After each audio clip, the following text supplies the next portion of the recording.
CNN Dinero va rumbo a la Cumbre de las Américas en Panamá. En esta nueva edición van a participar los presidentes ejecutivos de las empresas más destacadas de América Latina. Pero ¿por qué es necesario esta cumbre de presidentes de directorio? La Cumbre de las Américas comprende una serie de encuentros que acercan a los líderes de los países de norte a sur, Centroamérica y el Caribe. El objetivo es estimular la conversación sobre temas que afectan al hemisferio occidental. Esta es la primera vez que Cuba va a participar en la Cumbre de las Américas. Van a estar los ojos puestos en Estados Unidos, Cuba por el acercamiento y también Venezuela y Estados Unidos por noticias que ustedes ya conocen.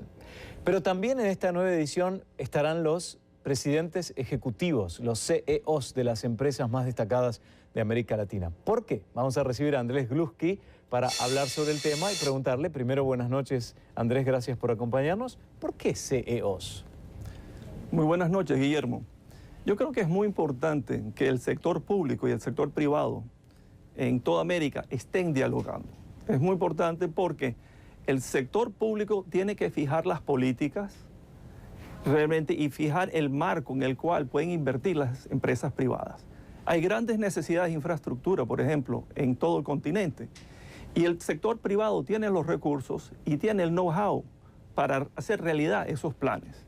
Entonces tenemos que dialogar desde el comienzo para que los proyectos tengan en su ADN realmente esa cooperación pública-privada para tener los mejores resultados. ¿Habrá un recibimiento, abrazos abiertos por parte de los líderes políticos del acercamiento, la participación de presidentes ejecutivos de empresas? ¿O habrá cierto resquemor y distancia? ¿De dónde salió la convocatoria, si es que hubo una? Sí. Bueno, realmente el presidente del BID, Luis Alberto Moreno, ayudó a organizar la primera cumbre en la cual participamos el año pasado. Presidentes de empresas de toda América Latina. Había 700 empresarios en Cartagena. Y yo creo que es importante porque, por ejemplo, el Banco Interamericano, el Banco Mundial reconocen la importancia del sector privado en realizar esos proyectos y también en aliviar la pobreza y mejorar las condiciones sociales para toda América Latina. Entonces yo me imagino que habrá un buen recibimiento. Nosotros estamos en muchos países en la América Latina, al sur del Río Grande, en América Latina, es la segunda empresa de electricidad privada. Y hemos tenido muy buena acogida de los gobiernos en cuanto tratamos de trabajar con ellos para solucionar los problemas de electricidad en estos países. Andrés, usted lo decía recién, los empresarios tienen el know-how, ¿no? Pero la voluntad es mayormente política para que todo esto avance. Hay una gran brecha entre un sector y el otro que en otros países tal vez no se ve, como Alemania, como Dinamarca, como Holanda, Estados Unidos aún, que hay una especie de relación bastante cercana entre el ejecutivo, el administrador, el productor, el innovador y el político. Bueno, yo diría que en América Latina hoy en día sí hay mucho diálogo. Por ejemplo, de nuevo, hablando de mi sector, el sector eléctrico, existe el CIEPAC, que es una red que interconecta a los países de Centroamérica y realmente la realización está siendo hecha por el sector privado. Se está hablando de interconexiones, por ejemplo, entre Colombia y Panamá.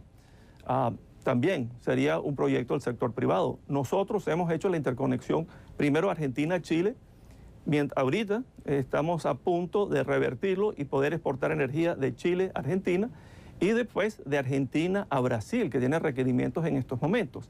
Entonces, eso requiere cooperación entre los dos. Entonces, yo sí diría que estamos viendo recepción de parte de los gobiernos en la América Latina para trabajar y dialogar con el sector privado. Andrés, pienso en literatura sobre el tema económico que he leído en los últimos años y se hace mucho hincapié en que el crecimiento de una potencia se mide a través de los caballos fuerza, ¿no? La generación de electricidad.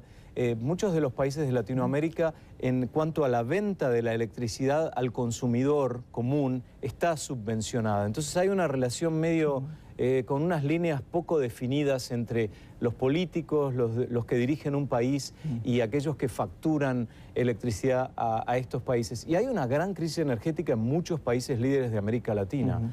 ¿Cómo perfilamos cuánta importancia tendría que darle los políticos hoy al tema eléctrico o al tema de generación de energía?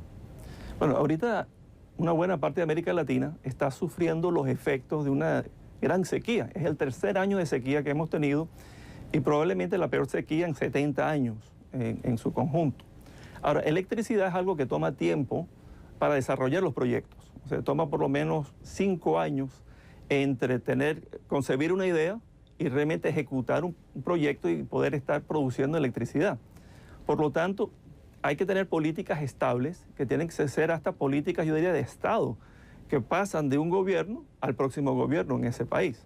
Ahora, en términos del subsidio de la electricidad, eso realmente depende de cómo se realice. Nosotros, por ejemplo, trabajando con el gobierno de El Salvador y con el gobierno de Brasil, en los últimos 6 años hemos normalizado o traído la electricidad a 500.000 de personas en América Latina, y no hubiese sido factible sin realmente este tipo de subvención por parte del Estado para traer electricidad a aquellos que realmente no tenían la capacidad de pagar las inversiones requeridas para traerles electricidad. Andrés Gluski, muchísimas gracias por haber participado en CNN Dinero. Por supuesto, te vamos a ver más seguido debido a esta cumbre de CEOs. Gracias, buenas noches. Muchas gracias, Guillermo. Y como les comentábamos antes, esta historia es parte de